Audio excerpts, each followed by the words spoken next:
This is Change Radio News. Today is Tuesday, the 30th of November, 2021. The news read by Pamela Nkomo. Here are the stories making the headlines. Cecilia Chimbiri promises a resounding victory for MDC alliance in Manicaland. Mashaba calls on South Africa's government to impose sanctions on Zimbabwe. 81 students at Masvingo Teachers College test positive for COVID-19.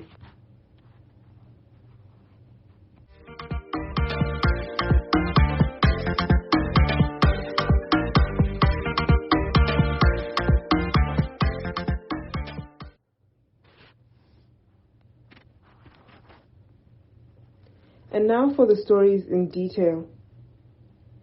MDC Alliance Youth Assembly Acting Chairperson Cecilia Chimbiri has said Manicaland Province will continue to be the stronghold of MDC Alliance and assured that the People's Party is going to resoundingly win the elections in the 2023 polls. She was speaking after a successful voter mobilization and awareness campaign last weekend in that province. Let's hear what she told us. Just for background's sake, maybe it would be interesting for the listeners to know that Manicaland had the highest number of presidential votes in 2018. Manicaland promises to double this number through our young people taking advantage of the demographic dividend. Manicaland Province will set an example of how people are recruited, how people are mobilized, how people are registered, and those that have been previously been used to actually propagate violence are being welcomed by the Manicaland Province Youth Assembly in order for them to see the light. It's not too late for anyone who wants to join the party. Welcome to the party of excellency. Welcome to the party that will deliver a Zimbabwe that everyone wants. So, Manicaland Province.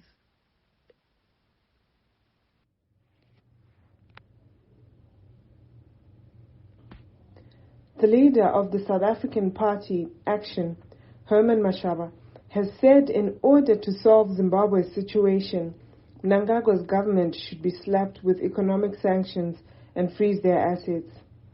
Speaking at a press conference yesterday, the former mayor under ANC and now opposition leader said this move will force the regime to expedite political and economic reforms. He said it was not necessary to punish Zimbabweans in South Africa who would have fled the country due to bad governance by the Mnangagwa regime. Let's hear what he had to say.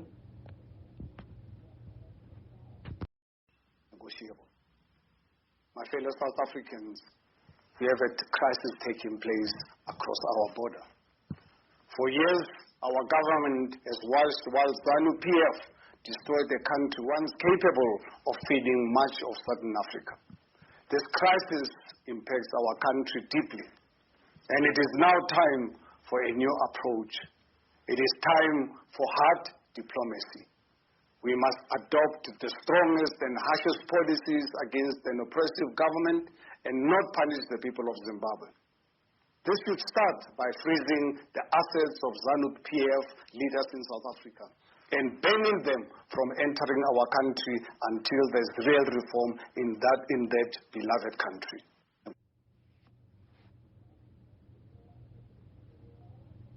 At least 81 students from Masvingo Teachers College tested positive for COVID-19 last weekend, forcing the health and school authorities to ban the movement in and out of the institution as part of efforts to stem the outbreak.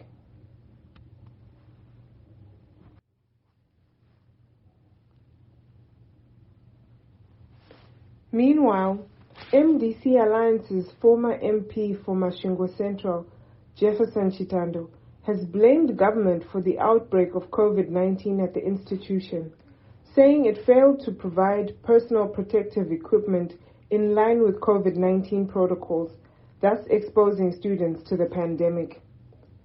Speaking to Change Radio, Chitando said the cases are likely to spread like wildfire in the province due to negligence. Let's hear what he had to say.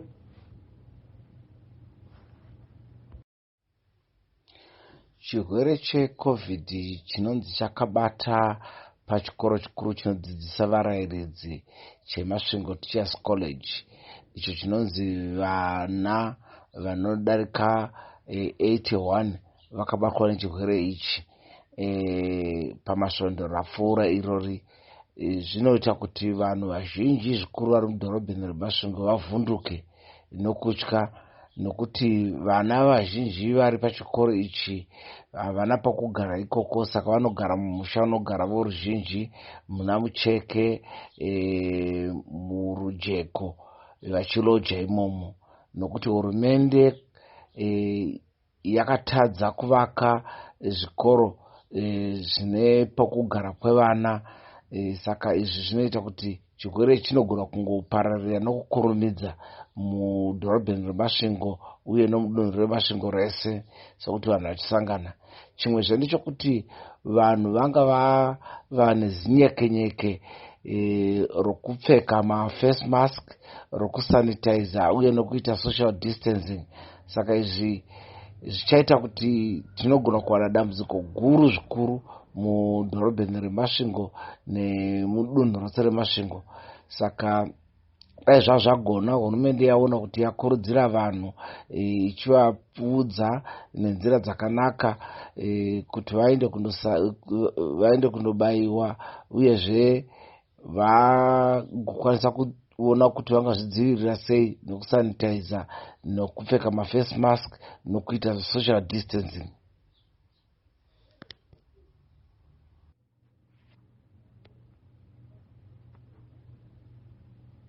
Barbados has become the newest republic in the world after it officially removed the Queen of England as its head of state. The country will now have a president as head of state, with Sandra Mason being sworn in to fill that position. The event was witnessed by the Queen's son, Prince Charles, who acknowledged the atrocities suffered during the days of slavery. Also present was the country's popular singer, Rihanna.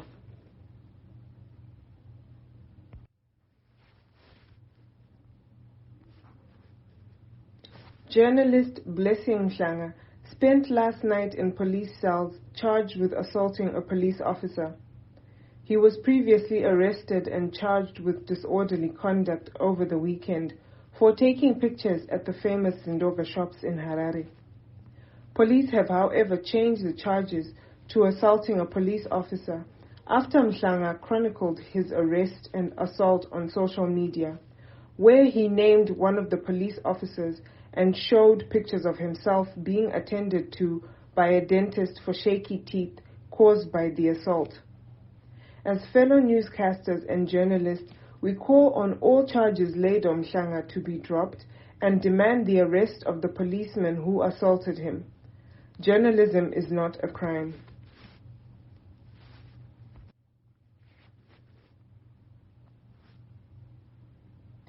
MDC Alliance Vice Chairman Honorable Job Sikala has lamented ZANU-PF's inhumane behavior after its thugs attacked and attempted to kidnap a motorist in Bulawayo's Central Business District yesterday afternoon.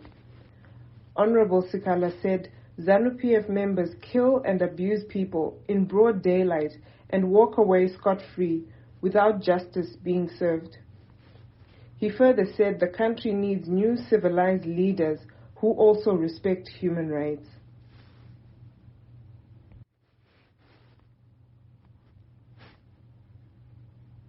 MDC Alliance Secretary General Honorable Charlton Wende has said the People's President, Advocate Nelson Chamisa, has embarked on drilling boreholes at Skye Farm in Mashonaland West Province as part of his program of providing clean water to communities ahead of the 2023 polls. Honorable Wende said the program is also part of their Development and Urbanization of Rural Areas program. The Secretary General also assured that if people vote for President Chamisa in 2023, every village household will have clean running water from taps, as well as rural electrification.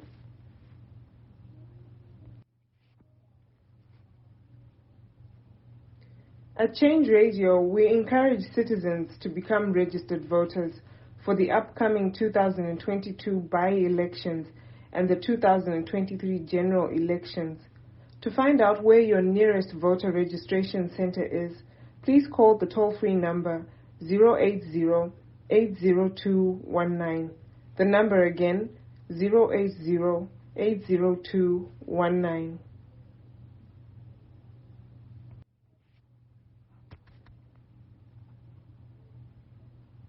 Fresh details have emerged that Zimbabwe Investment Development Agency Chief Executive Officer Douglas Munatsi, who mysteriously died after his luxurious apartment was gutted by fire yesterday, has been receiving death threats believed to be related to a report on land barons he was about to give to Mr. Emmerson Mnangagwa that fateful day.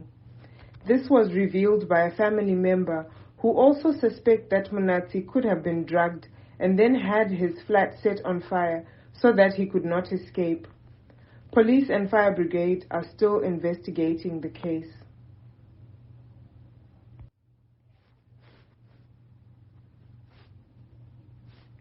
Two more expecting women on Saturday were raped at Mapisa District Hospital in Matabeleland South by armed machete-wielding men. This comes after another 3 expecting mothers were targeted in July, raising fears that pregnant women are being raped for ritualistic purposes. It is reported that the gang broke into the maternity ward around 3 a.m. where the mothers were sleeping and threatened to kill them if they screamed.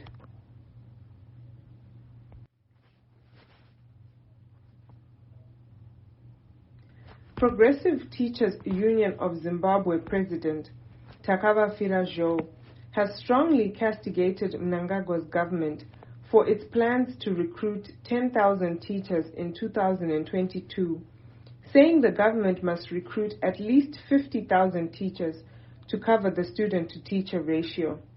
He also urged the authorities to urgently address the salaries issues that has seen teachers living in poverty. Speaking to Change Radio, Joe said, "Our position is very clear that we need to employ more than 50,000 to decongest the teacher-people ratio in schools. So the reference to 10,000 teachers that will be recruited in 2022 falls far short of the minimum requirement of 50,000 teachers. Above all, there is need to improve the welfare of teachers, because as more and more teachers are recruited, it entails that the conditions of teachers would worsen, as the government is not prepared to invest in quality public education. So the recruitment of teachers must also be met with a corresponding increase and restoration of the purchasing power parity of teachers to the equivalence of US 540 in order to bring sanity or meaningful learning and teaching in schools. So the whole essence is that the measure is too little and falls far short of the minimum threshold, and that there is also no corresponding attempt to increase the welfare of teachers. But at the same time, we encourage the government to do the most important thing in terms of lowering the teacher-people ratio to an appropriate level, and that can only be done with a recruitment of more than 50,000 teachers and not 10,000. That is too little.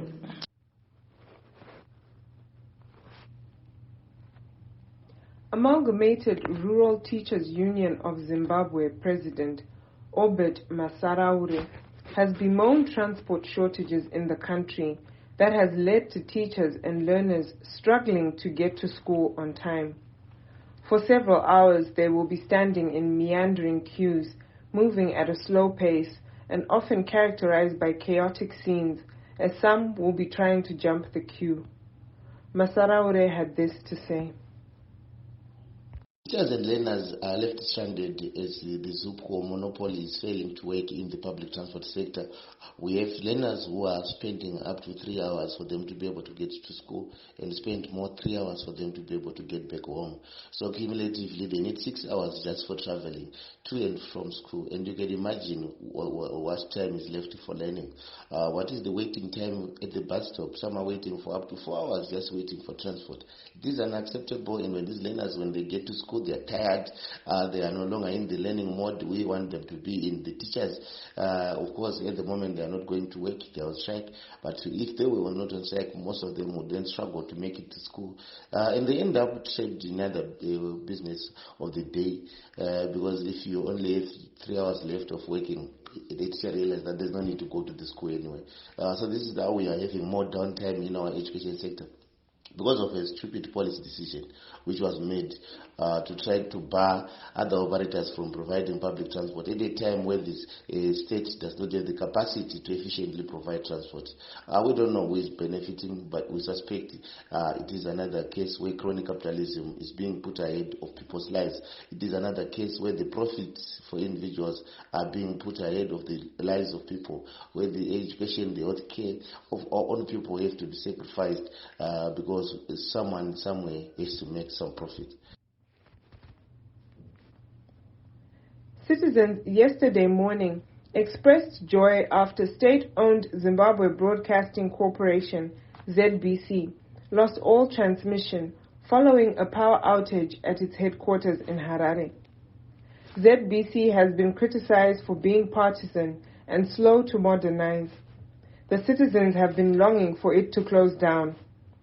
On Twitter, some advised ZBC to take its time fixing the issue, while some thanked the power utility for the interruption of supply.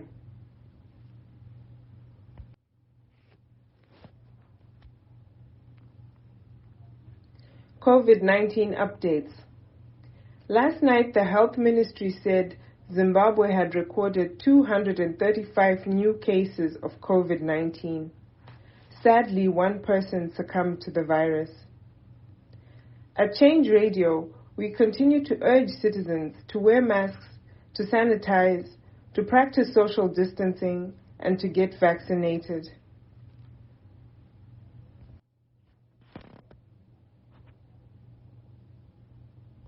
And finally, in sports, PSG football maestro Lionel Messi yesterday won the men's 2021 Ballon d'Or and a record 7th trophy at an award ceremony in Paris.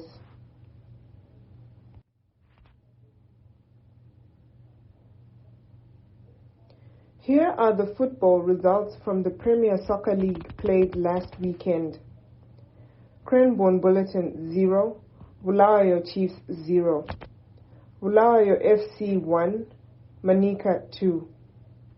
Herentals 1, Black Rhinos 1. Platinum 2, Chicken Inn 1. Tenax CX 2, Wawa 2. Yada 0, ZPC Kariba 1. Caps United 0, Harare City 0. Highlanders 0, Ngezi Platinum 0. Triangle 1, Dynamos 0.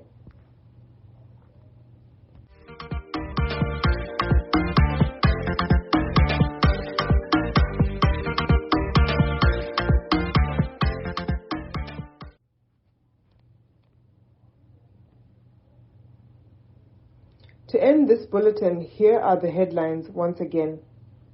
Cecilia Chimbiri promises a resounding victory for MDC alliance in Manicaland. Mashaba calls on South Africa's government to impose sanctions on Zimbabwe. 81 students at Masvingo Teachers College test positive for COVID-19.